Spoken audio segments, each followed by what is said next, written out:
Hello everyone, welcome again.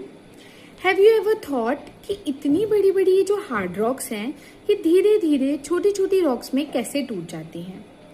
क्योंकि nature के पास भी एक साइलेंट पावर होती है जिसको हम कहते हैं फिजिकल वेदरिंग।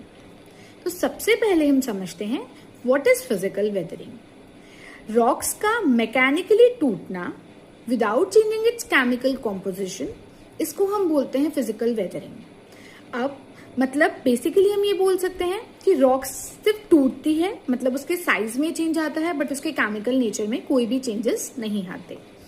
अब देखते हैं हम इसके टाइप्स। तो सबसे पहले टेम्परेचर, इसमें हम देखते हैं व्हाट इज मतलब टेम्परेचर में कॉन्ट्रैक्शन एंड एक्सपेंशन की वजह से क्या होता है कि दिन में ड्यू टू हाई टेम्परेचर जो रॉक्स की लेयर है वो बहुत ज्यादा गर्म हो जाती है तो एक्सपेंड हो जाती है, एंड इन नाइट कॉन्ट्रैक्ट हो जाती है। तो due to this continuous expansion and contraction जो रॉक्स हैं वो उसमें क्रैक्स क्रिएट हो जाते हैं एंड वो टूट जाती है। नेक्स्ट आता है एक्सफोलिएशन।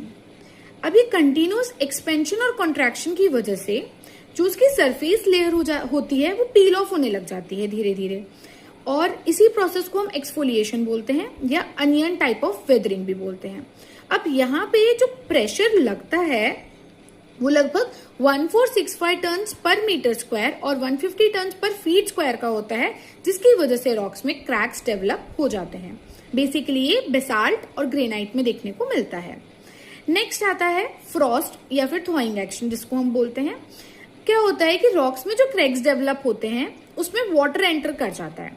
अब टेम्परेचर लो होने की वजह से वो वाटर जो है वो फ्रीज हो जाता है, एंड ये जो फ्रीजिंग एक्शन है ये इसकी वजह से वाटर का वॉल्यूम लगभग 9% तक एक्सपेंड हो जाता है, एंड इसी प्रोसेस को फ्रीजिंग एक्शन बोला जाता है। और उसकी वो वॉल्यूम एक्सपेंड होने की वजह से जो रॉक्स हैं उसमें क्रैक क्रिएट हो जाते हैं।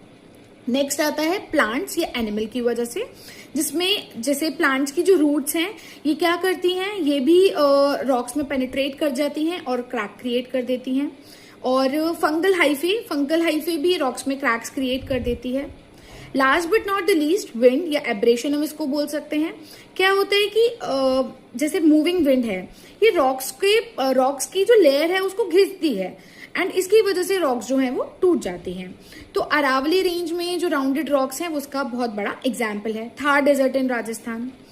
तो इसी तरीके से ये नेचर जो है ये साइलेंटली वर्क करता है, एंड ये हमने देखा कि फिजिकल वेदरिंग होती है। होप आपको समझ आया होगा। Thanks for watching.